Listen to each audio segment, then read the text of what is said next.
தமிழ் வணக்கம். பாருங்க, நம்ம இன்னைக்கு நாகலிங்க மரத்தை பார்ப்போமே. நாகலிங்க மரம்னா கோயில்களில் தான் இருக்கும், சாமிக்கு உயர்ந்தது. அதை பார்ப்போமே இன்னைக்கு. பாருங்கள், இவங்க தான் நாகலிங்க மரம். பாருங்கள், பூ நாகம் மாதிரிக்கே இருக்கும் பூ மரம். பாருங்கள், மேலே வரைக்கும் பூத்துருக்கு. இந்த மரம் பெரிய மரமாக இருக்குது.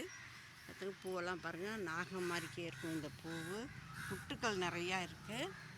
இந்த பூக்களில் முட்டுக்கள் நிறையா இருக்குது. பூ நாகம் மாதிரிக்கே விரிஞ்சிருக்கும். எல்லாருக்கும் தெரியும். தெரிஞ்சாலும் பாருங்கள், அந்த பூவை பாருங்கள், நாகம் மாதிரியே இருக்கு. பாருங்கள், 5 தலை நாகம் மாதிரிக்கே கொடை பிடிச்சிட்ருக்கு. பாருங்கள், அந்த பூவு இது மாதிரி நிறையா பூ இருக்குதுல. இது சாமிக்கு தான் உயர்ந்தது. சிவனுக்கு உயர்ந்த பூ. காய் பாருங்கள், எவ்வளோ பெரிய காய் இருக்குதுன்னு. இதெல்லாம் எவ்வளோ பெரிய காய் இருக்குது. இதோட காய் பாருங்கள் எவ்வளோ பெருசாக இருக்குன்னுட்டு. பெரிய மரம் இது. அதனால் இது முட்டுக்கள்லாம் பாருங்கள், பார்க்கவே அழகாக இருக்குது. முட்டுக்கள், இதோட முட்டுக்கள் பாருங்கள், பார்க்கவே அழகாக இருக்குது. முட்டுக்கள் கொடி கொடியாக எப்படியும் இந்த விழுது ஒரு 6-7 அடி இருக்கும். அவ்வளோ நீட்டமாக இந்த விழுது வருது. மேலே மரத்துலேருந்து இந்த விழுது பாருங்கள், மேலேருந்து இந்த விழுது அப்படியே வந்து கீழே முட்டுக்கள் விடுது. கீழே முட்டுக்கள் விட்டு ஆழ விழுது கூட விட இது கொஞ்சம் வித்தியாசமாக உள்ள விழுதாக இருக்குது. பாருங்கள், பார்க்கவே நல்லா இருக்குது இந்த மரம். இதெல்லாம் ரொம்பவே பார்க்க கிடைக்கத்தக்கது. இது எல்லா இடத்துக்குலையும் இந்த மரம் இருக்காது, சில ஒரு இடங்களில் தான் இருக்கும்.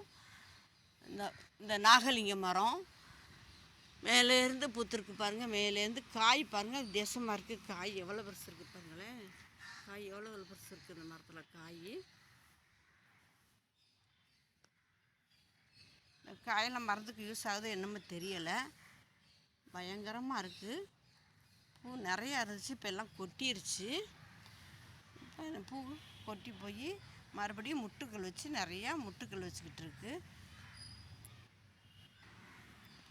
இந்த நாகலிங்க மரம் சாமிக்கு உயர்ந்த பூ. இந்த பூ எல்லாருமே யூஸ் பண்ண மாட்டாங்க. சாமிக்கு உயர்ந்த பூவு, சிவபெருமானுக்கு உயர்ந்த பூவு. சிவபெருமானுக்கு தான் இது வைப்பாங்க. இந்த பூ இந்த மரம் எல்லா இடத்துலையுமே இருக்காது. எங்கேயாவது சில இடங்களில் தான் இந்த மரம் இருக்கும். இது மருந்துக்கு எதுவும் யூஸ் பண்ணது தெரியலை. இந்த காயும் மருந்துக்கு யூஸ் பண்ணதாக இவ்வளோ நாள் தெரியலை. இப்போ இந்த மரம் இவ்வளோ பெரிய மரம் இருக்குது பாருங்கள். இந்த இடத்துல இவ்வளோ பெரிய மரம் இருக்குது. அருமையான நாகலிங்க மரம்.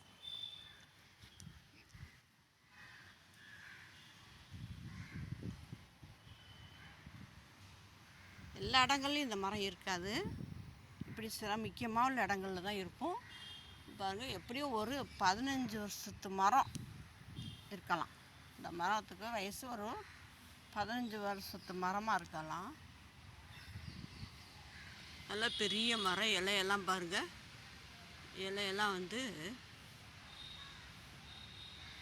நம்ம நவ்வா இலையோட நவ்வா இலை மாதிரிக்கு நீட்டமாக இருக்குது. இருந்தாலும் கொஞ்சம் சைஸ் அகலம். நவ்வா இலை சீப்பு சீப்பாக இருக்கும், இது சைஸ் அகலம். ஆமாம், நாகலிங்க மரம். இந்த பூவும் இந்த மரம் சில பேருக்கு தெரியாது, சில பேருக்கு என்ன தெரியும், சில பேருக்கு தெரியாது. அதனால தான் நான் போட்டு காமிக்கிறேன். இந்த நாகலிங்க பூவையும் இந்த மரமும் இந்த காயும் நான் அதனால தான் போட்டு காமிக்கிறேன். நிறைய பேருக்கு தெரியாது இந்த பூவை பற்றி. பூ எப்படின்னு இப்போ இதை நான் போட்டு காமிக்கிறேன்னா மக்கள் தெரிஞ்சுக்கிறட்டுன்னு போட்டு காமிக்கிறேன். பாருங்கள், இந்த பூ சைஸை பாருங்கள் எப்படி இருக்குன்னுட்டு. தாமரை பூ வடிவில் நடுவே இதழ்கள், மேலே நாகம் மாதிரிக்கு இருக்குது பாருங்களேன்.